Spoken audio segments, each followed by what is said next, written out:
What's up, everybody? Happy New Year. It's Phil, and you're watching Playground Sessions. Thanks for joining, everyone. We got another live lesson here for you, and it's the first live lesson of a brand new year.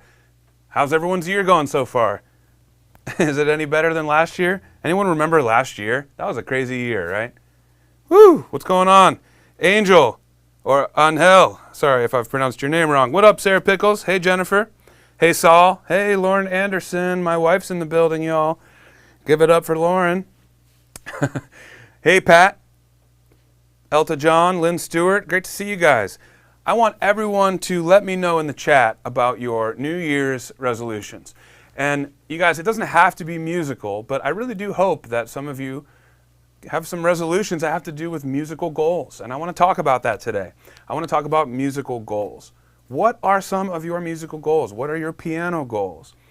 Maybe you're working on another instrument besides piano. That's okay too. Maybe you're working on singing, or maybe you're working on ear training or sight reading. What would you like to improve upon in this new year when it comes to your music? Jennifer says, I'm from Cleveland. What's up, Jennifer? We're basically neighbors. Did you know that I'm in Akron, and we have an Akron, Ohio office? Myself and Andrew and Aiden are here tonight. And give it up for Andrew and Aiden. Let them know that you're thinking about them in the chat. And that you're happy that they're here. And excuse my siren as well. All right, so we're going to get back to it. You guys, I have my own resolution, and that is to actually practice some classical music, all right? I'll admit, yes, I'm a piano teacher, but classical music has not been one of my strong suits. But I have also been pursuing activities that can be stress reducing for me, and I definitely feel that playing the piano is meditative for me. But I typically go to improvisation, right? And what I want to try and do now is focus a bit more on reading and playing through some classical stuff at home. And I know my wife will be happy about that because she loves whenever the piano is making noise at home. So that's my resolution. And in order to do that, guys, I just have to open up some classical music and dig in, right? And that's going to be one of my challenges for myself this year. What about you guys? Franklin E. Gonzalez Dwint says sight reading and improvisation. That's awesome. Those are not necessarily two opposite sides of a coin, but definitely different camps there. Sight reading, specifically working on sight reading, means that you're practicing reading music that you don't know, right? That's the key to, it's not just reading music. Sight reading is actually when you put something up in front of your piano you've never seen before and you try and play it, okay? Now, reading music, you could be reading music that you've known for 30 years, right? But sight reading is when you're trying it for the first or second time. And that's challenging. Franklin says he also is working on improvisation, which is super cool. Now, Franklin, how do you practice improvisation? That's an interesting one to practice, right? I do it all the time. But how do you know if you're doing it right or wrong, right? If you're making up your own notes. Tell me about your practice sessions about improvisation. Looks like Robert Simonoff is also saying looking to improve improvisation, especially the blues. Kay Bacaricia, maybe?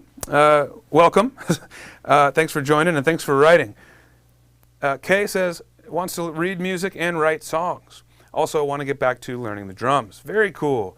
You know what's cool is that piano is a percussion instrument as well. It's not just a string instrument. And of course it's strings because hammers are hitting strings in the background, right? This doesn't seem like a string instrument. But a traditional piano is. It's also a percussive instrument because you're hitting it with your hands as well.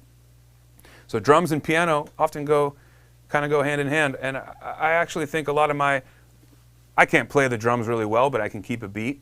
And I think I owe that to my rhythmic abilities from the piano as well. You have to have different hands, hand coordination, and be able to do syncopations between the hands. Then it's just a matter of holding sticks or pushing keys, right? So that's cool. So it looks like people are wanting to learn improv, reading music a little bit better, and Elta John has a good goal here. Elta's goal is to practice at least 10 minutes a day. So pick one song for warm-up. It keeps the left hand busy, and then learn a new song each month. Elta, that's really cool. I love that. I think what you said specifically about practicing 10 minutes each day is something I really want to focus on for all of you out there with New Year's resolutions that have to do with improving your playing or practicing more. Practicing daily is so important to building on your skills. Now, I think I've asked this in the past, but it's been a while, so I'm actually going to ask a new pop quiz question for you today.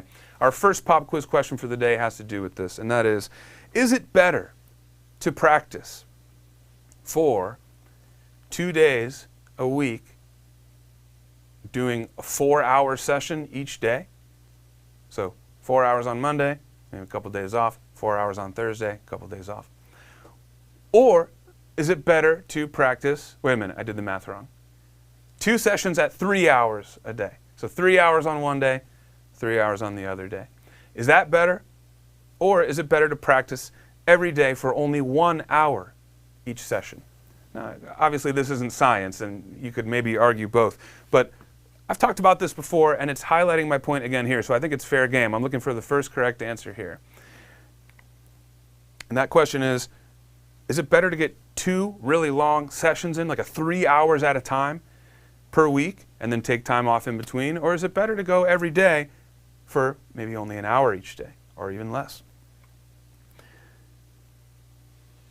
And in the meantime, I'm going to play a little bit, because I like playing the piano.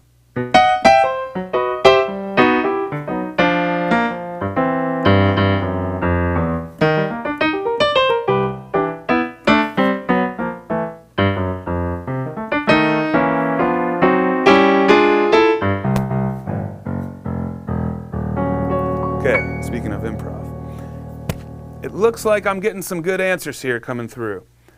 It looks like, let me get to the top here, make sure I'm looking at the right one. Franklin, 10 minutes each day taken. Oh wait, that was for a previous question.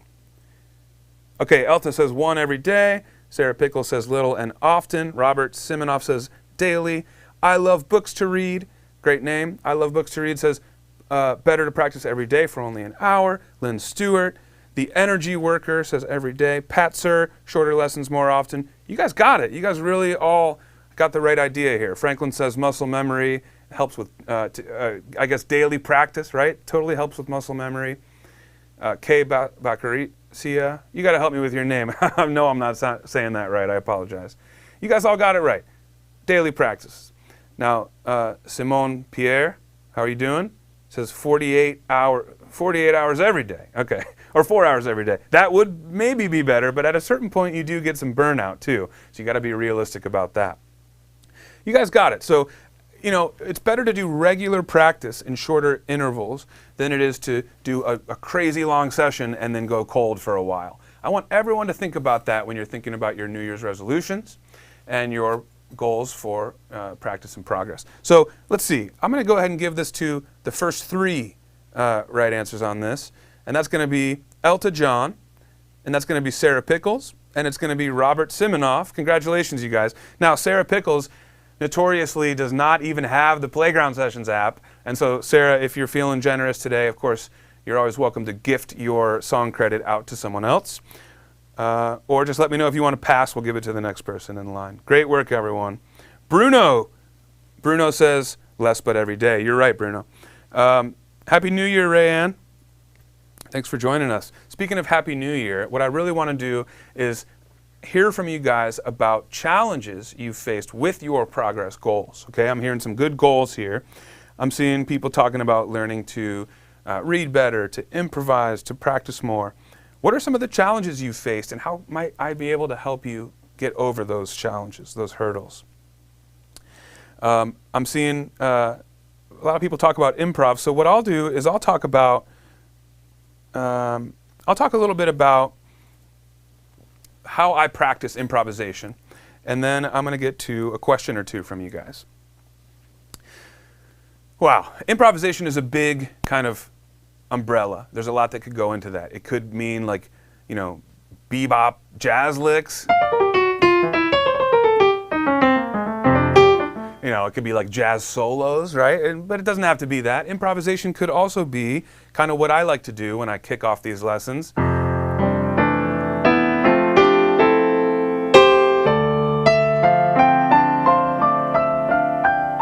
can kind of be ambient. It can kind of be floaty. You can also improvise in other styles. You can improvise a classical type thing.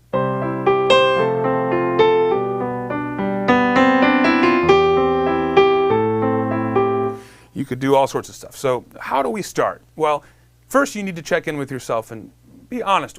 Where are you at your level of improvising? If it's a beginner effort for you, then we want to put some parameters on it, okay? We don't want to say, any note and any rhythm goes.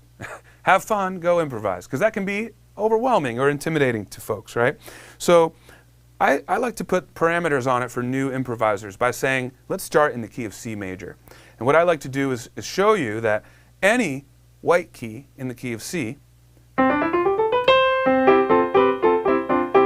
will work over essentially any chord from the key of C. And so what I like to do is tell you to work within an octave, or if that's too much, work within a 5-note position. Keep your hand there and just pick a different note and try and make up some melodies. You could keep it simple too by just playing a single note in the left hand as well. You could do that. You could.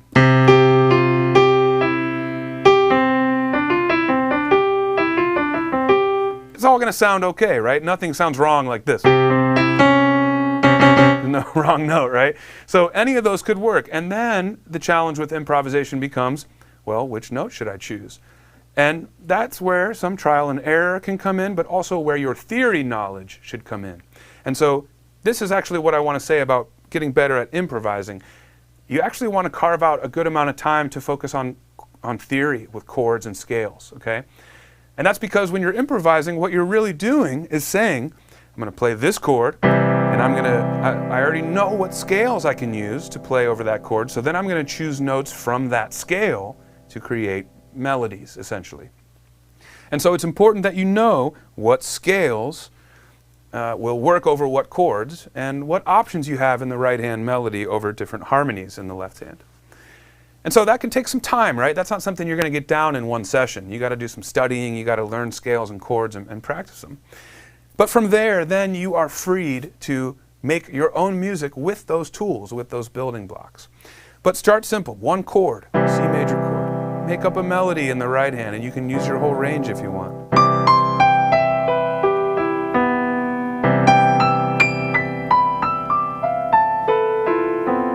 Unless you hit two at once on accident. You can do big jumps, or you can do scale type patterns. Any of that stuff's going to work in the key of C. So those are your parameters for you beginner improvisers out there. You need to feel some rhythm, and it can be anything you want. Or it can be slower rhythms or faster. It's really up to you. But I want to encourage you to stay in the key of C with the white keys for now and explore. Use your ear. Try and find some stuff that sounds good to you. From there, you can, of course, add more chords, think about chord progressions, changing scales, and then all sorts of crazy, weird jazz stuff that we like on this end. All right, so here's a question that I'd like to answer from I Love Books to Read. That's such a statement. I love it. I know so much about you just from your name. I Love Books to Read asks, can you recommend stretches after playing the piano? Okay. Interesting question. What I do typically is done beforehand, but I guess there's no reason why you couldn't also do it afterwards. What I like to do is I make balls with my fist. I make fists here really tight. I'm like squeezing as tight as I can, and then I open and stretch as wide as I can. And then again, fists, and stretch wide. I do that a few times, and then I get really loose and I just shake it out. That's the first thing I'll do.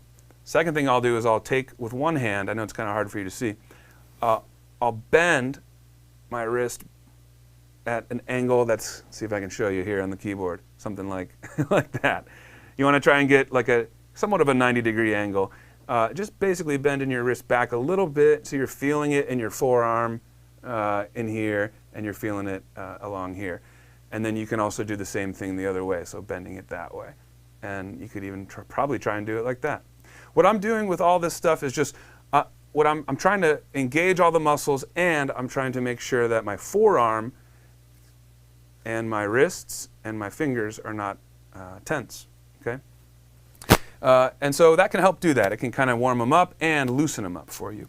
And I guess at the end of your session, you could do the same thing, but I would really want to ask you a follow-up and say, what are you experiencing at the end of your practicing that is making you want to stretch? Are you feeling pain in a certain area?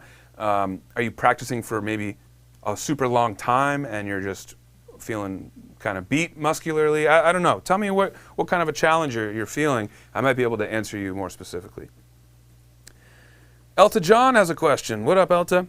Elta says, I have difficulty when music picks up tempo.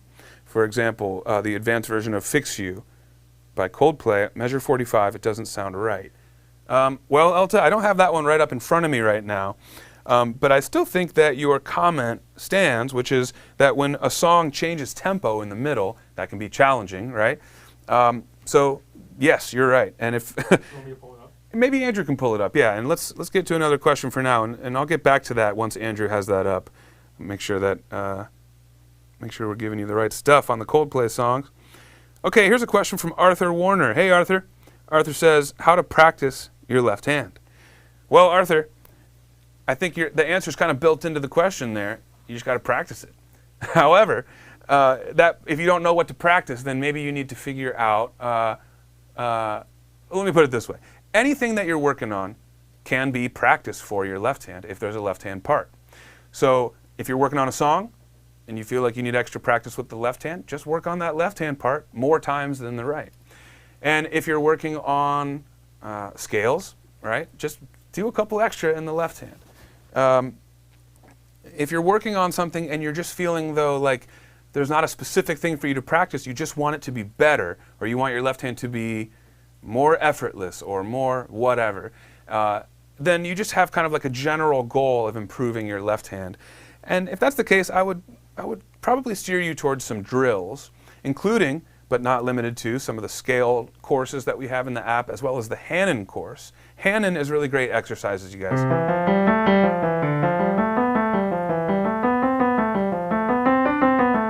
It's different patterns like that go up and down through the scales, and they're really designed to work all your fingers and hands and different patterns and build dexterity and strength. And so what I might do is incorporate some left-hand Hanon work into your practice routine. So let's say normally you do a song and then you practice some sight reading, for example. Well, now what I'd like you to do is first start by doing left-hand Hanon, maybe for 10 minutes, then do your normal, the rest of your practice as normal, okay?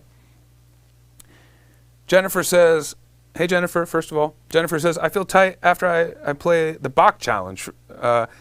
She says, for a bit, my fingers are stretched out and I feel tight after and worn out when I play a Bach.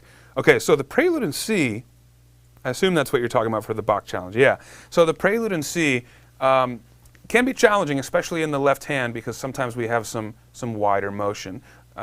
We do in the right hand sometimes too. We cover a one octave range like that, right? So without knowing your specific problem, what I will say is, this is a tip I gave in the Bach challenge. I'll give it again quickly here. When you're playing notes that span a wider range than just 5 notes, for example, here's C5 position, that's easy to play any of those notes without stretching your fingers out. But when you have something like an octave position,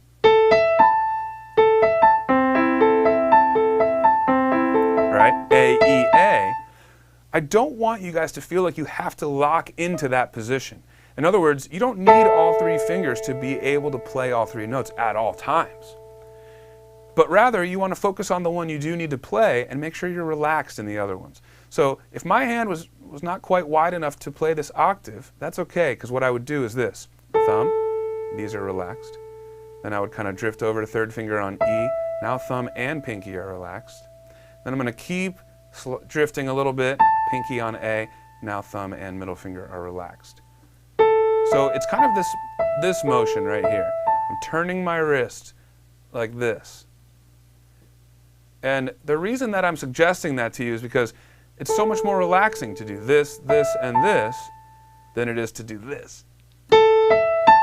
So if you're feeling some tension and some pain in your hand and forearms after playing Bach, I would suggest that you go through and you try and look at those wider ranges. See if you can play it in that way. Roll between them instead of stretching for the entire range. Rianne says Hannon lessons are great with a thumbs up. That's what I'm talking about, Rianne. You know, Hannon and scales and exercises often can get a bad rap because they kind of sound boring and not very like, you know, it's not the song you want to learn how to play, so you don't really want to practice it. But I already mentioned scales today as an important tool for working on improvisation, right? You got to know all your scales, so that's one application. But the other is that it's just great warm-up material, great exercise material. I don't want you guys to be turned off by that stereotype. And so I love it when people say, like Rayanne say, that Hannon lessons are great. Once you dig in and you actually see your progress that you're making, and you feel your hand muscles kind of, you know, just making improvements, then you're going to see, yeah, that's the benefit of that stuff. And so, like anything, a good balance is key in your practice session. You want to practice warm-up exercises and technique building things, but then you also want to practice a song you really love because you want to be passionate about what you're playing. It's all a balance, a balancing act here. Yep, Jennifer. Yeah, Jennifer says your hands are a little smaller. So that's what I would recommend, Jennifer. Try that. One note and then rest your other fingers. Then shift, then shift. The challenge, of course, will be that visually you don't see the shape if your fingers aren't all hovering over the keys. But that's okay. Just be confident in the notes you're going to. A, then roll to E, then roll to A. Try that. All right. So I've got a response for you. Was it Elta that was asking about the Coldplay song? Yeah. Okay. Elta John was asking about Coldplay. She was asking about Fix You and how the tempo picks up in measure 45. So I wasn't sure if that song actually had a tempo change, so we had to check. And in fact, there's a distinction I want to make here. It's a good point you bring up. There's a big difference between tempo and rhythm, okay? And that's something I think we should talk about because, in fact, Elta, the tempo itself does not change, but what does happen at measure 45 is all of a sudden now we've got a bunch more 16th notes than we're used to. Isn't that right? Yeah. Yeah.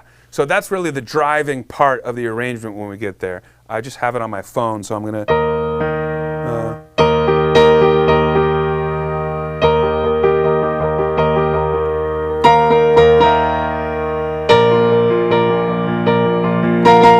So out of nowhere, we're going from 8th note rhythms to 16th note rhythms. And if you guys know that song, you're familiar with how it sounds, you know when we get to the bridge, or wherever this part is, it's like the drums kick in, everyone's like rocking out. Well, our arrangers decided to imitate that by going to 16th notes there. So no doubt, Elta, it is definitely more difficult than playing slower rhythms. But I just want to point out that the tempo actually doesn't change. The tempo is the speed of the counts. The rhythms are, you know, how many counts do you hold each note? All right. Here's a question from Franklin. Franklin asks, what's your preferred way to play chords in your left hand? 1-5-8 or 1-7? Okay. So Franklin's asking about kind of like voicing chords on my own. Maybe if I were to see a lead sheet, for example, that had some chord symbols, how would I play those chords? 1-5-8 is, I think you're referring to kind of a common way to do left hand here, where let's say we're playing a C chord. And left hand I would play the root, or 1, the 5, and the 8, or the 1 an octave higher. So that's definitely a common device for the left hand. Everyone watching should get familiar with that. I like to call it octave and a fifth, or whatever. But it's an octave, roots, and you have the fifth in the middle. Also 1-5-1 or 1-5-8. That's cool. And then, yeah, you can do all sorts of stuff on top of that. What's nice about that is it's open. It gives you root and fifth, and it's open. But what's not so great about it is it does not include the third. You don't have to have the third in the left hand, but on its own, that as a chord voicing is a little incomplete. So if I were going to voice it that way, I would want to make sure that my right hand also is doing some stuff with the third in it. To complete that sound. Now 1-7 is another suggestion you made. If I'm going to keep that in the major world, that would sound like this. And that's not something I would often use for major, but for dominant, I'm not opposed to doing 1-7. In fact, I think Harry Connick Jr. in the lesson on dominant 7 chords talks about this as well. Sometimes he likes to do 1 and 7.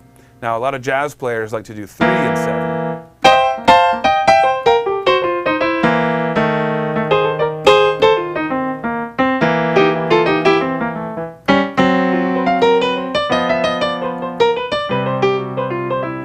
Third and seven's kind of walking around. But 1 and 7's cool too. The root and the 7, you can do that.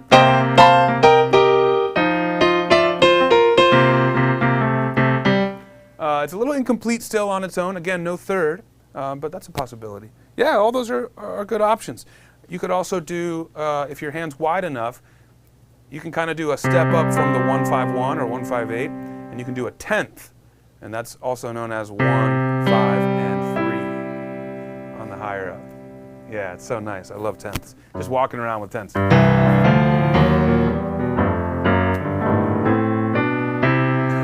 That's pretty wide.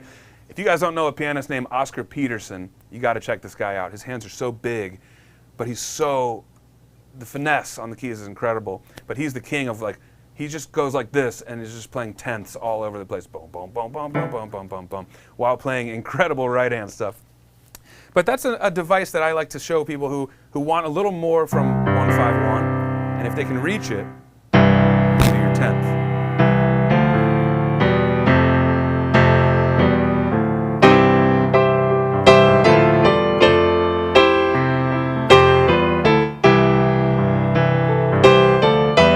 It's kind of that walking lean on me vibe too with the 10ths. So that's super cool. A lot of people may have trouble reaching that, but again, you could lean on the trick that I was talking about earlier, where you can add some rhythm and do them one note at a time. So instead of doing that, you could do this.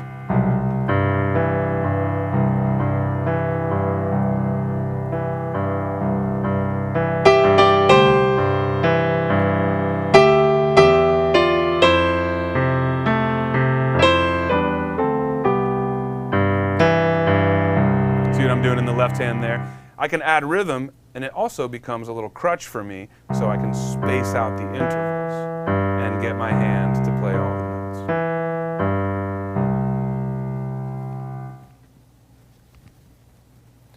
All right, so maybe it's time to jump into a little thing called Pop Quiz number 2. That's right. What year is it? No, I'm just kidding. So let's see here. Our pop quiz, yeah, good question. No one knows. We're stumped. All right, I've got a question for you guys. This is going to be a sort of a random musical question. And it's something that we've talked about quite a bit, this concept of a relative major and relative minor, right? So what I want to know is, what is the relative minor of the following chord? The following chord is going to be a major chord. What I'm asking is, what is this major chord's relative minor chord? So first you have to know what chord this is.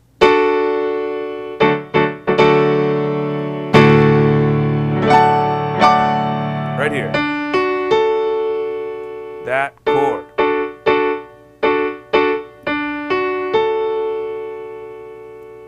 What is the name of that chord's relative minor chord? If you give me the name of this chord, that will not be correct because I need the relative minor of this chord. And I'm looking for the first correct answer, of course. I'm going to give about a minute of playing here, and then we'll get back to the chat and see who won.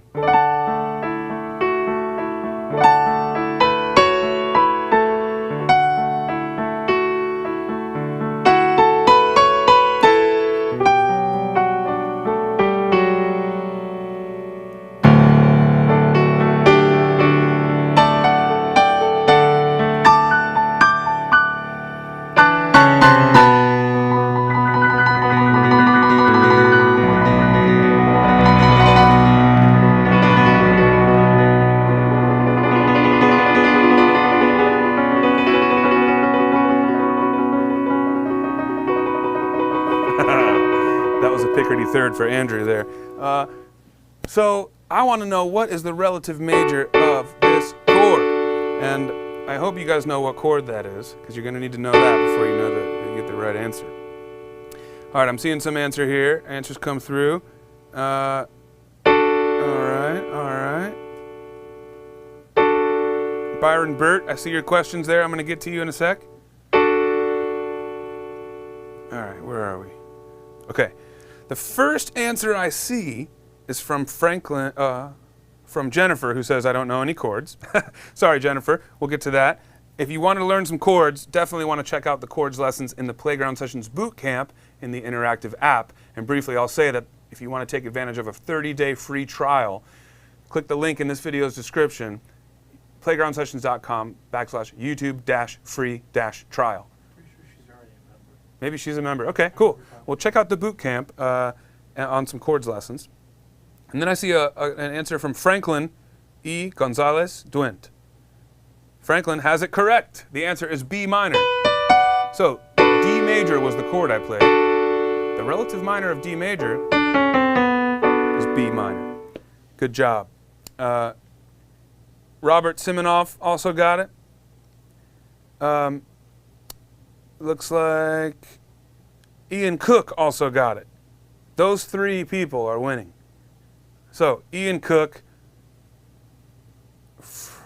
Franklin, and Robert Simonoff. Congratulations, you guys. The three of you are winning a free song credit. By the way, if this is your first time winning a pop quiz here on these YouTube live sessions, all you need to do to redeem is to email support, that's support, S-U-P-P-O-R-T, support at playgroundsessions.com, and say, hi, Andrew. I was one of the winners of Phil's YouTube Live pop quiz last night. He's keeping tabs. He knows. He knows. He knows. All right, cool. So I guess let's get back to the questions at hand here. We're talking about New Year's resolutions as they relate to musical goals. That's really what we're all doing here, right?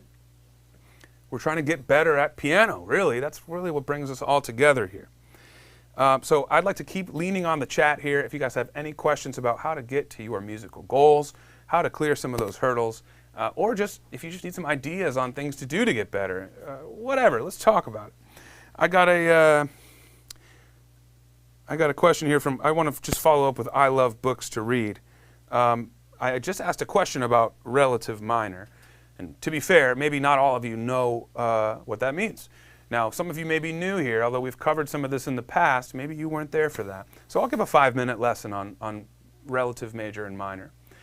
It's also important to know that stuff for you aspiring improvisers out there, because that's one of the most easy and effective ways to kind of shift the sound a bit when you're improvising. You could always go to the minor or go to the major. But what I mean by that is simply, well, it's not actually a simple answer, but I'm going to give you a simple version of the answer.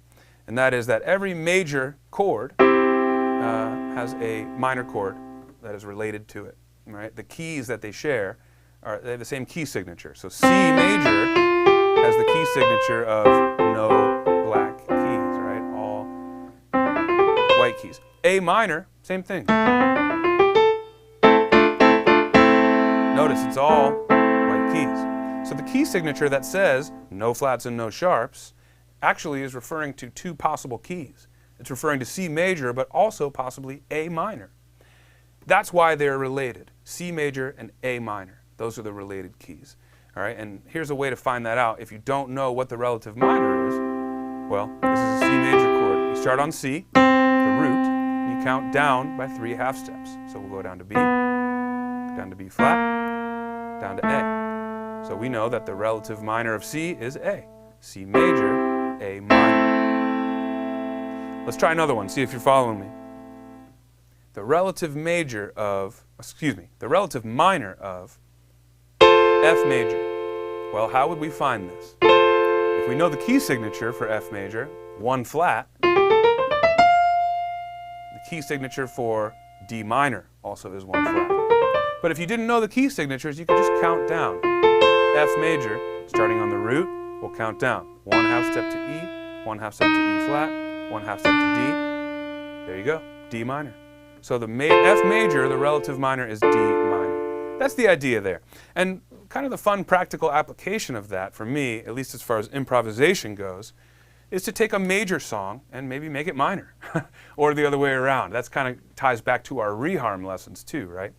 So we were doing, I think, Happy Birthday. But instead of major chords, we used those chords relative minor chords, and it sounded a lot more like a sad birthday, right?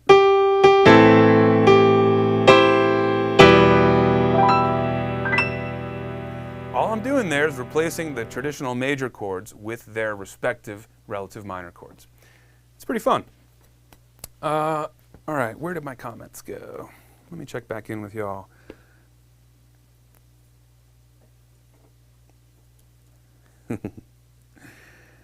The energy worker. First I have to get my bundle. You're waiting on your bundle? You got a keyboard? That's cool. Yeah, we finally got, a lot of our keyboards got held up and for various reasons between COVID and, you know, just all sorts of stuff. I think we're finally got inventory and everything's back out again. So I hope you guys weren't waiting for long if you ordered stuff. Franklin's first time winning. I love it. Great to hear it, Franklin. Thanks for joining us. Franklin, are you? How did you find out about these streams if you're joining new? I'm curious. Are you maybe new to the app or new to YouTube? Let me know. Elta John, I think we are miscounting. I want to make sure I'm addressing that. What are we talking about here? Are we talking about the... Oh, you're just talking about miscounted walking down to the relative minor. I see. Yeah, it's tricky because it's 3 half steps away, but you don't want to count the root as 1. So if you're looking at C major and you're counting down to the relative minor, don't count C as 1. C is the root. Starting on C, then you move down. 1, 2, 3. And of course, don't forget the black keys as you're moving down in half steps. All right. Yes, Robert, mail is running slow all around. I hope you guys, hope you weren't waiting long. I hope no one got Christmas gifts and then they didn't get delivered by Christmas. Oh, I've got Kwame B flat, maybe that's your name? Good to see you, my friend. Happy New Year to you as well. I like the B flat. Oh, Byron Burt, I wanted to get to your question. Byron says, hi Phil, Happy New Year. Thank you, sir. This is not our Byron, by the way. We have a Byron on our team. His name's Byron Wu. Byron says, improving and trying to play left-hand broken chords. Cool. A, E, A, G, D, G, D, E, D. That still haven't found? Is that right?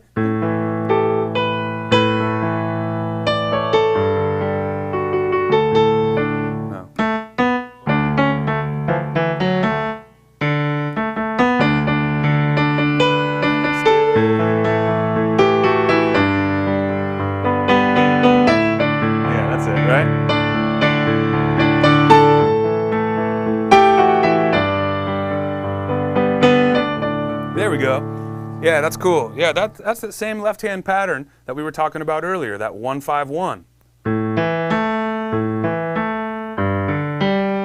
But the chords are changing.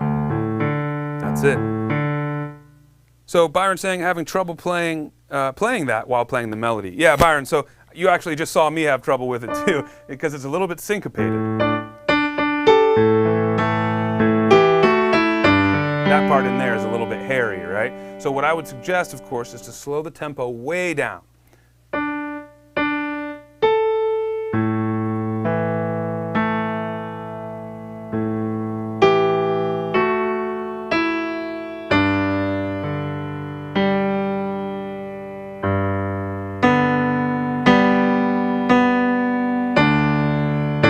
Maybe even slower, right? Now, it's also important to identify the problem that you're having. Maybe it's not just the problem with the whole section. Maybe it's just a problem with one measure or one beat within a measure. If you can identify the problem spot, then you want to just isolate that and really just practice that. Don't really practice the entire thing all the way through every time if all you need to work on is one little piece, okay? But really, you guys, my answer is pretty much always going to be the same. If you ask me how to work on something that seems a little difficult to play with both hands together, more often than not, I'm going to say, slow it way down. And if that still doesn't work, I'm going to ask you to go back to one hand at a time and just really make sure each hand is solid as it can be on its own before going back to hands together. Well, guys, I think we might have time for about one more question or so here, so I'm going to go back to the bottom of the chat. And Sarah asks a good question. It's funny, but it's actually a good question. Sarah Pickle says, is there any way to make scales practice fun, or is it just about pushing through? You know, that is one of the challenges for us practicing scales. How do we make it so that it doesn't just feel like a bunch of exercises? Now, I love doing stuff like that, so I've got a bunch of answers for you. But first, I want to say it's also important to practice stuff as it's written. I do want to say that. So I don't think we should just take everything and make it our own and make our own version just because we want to. There's something to be said for being able to play the real thing as it's supposed to be played. Now, having said that, once you do that, then you can have some additional practice where you're having more fun with it. So what I mean is you may want to practice your C scale like normal for 5 minutes. And then when you're done with that, instead of just being done, maybe then you can try to have some fun with your scales. Now, I like to practice scales with the right hand while I harmonize it in the left hand.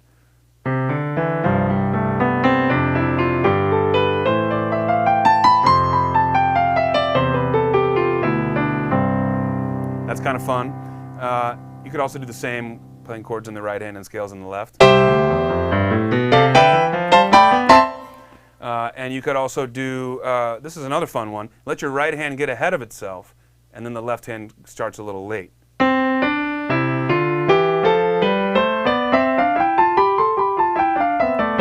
Oh, whoops, try that again. See, I went too fast, I gotta slow down.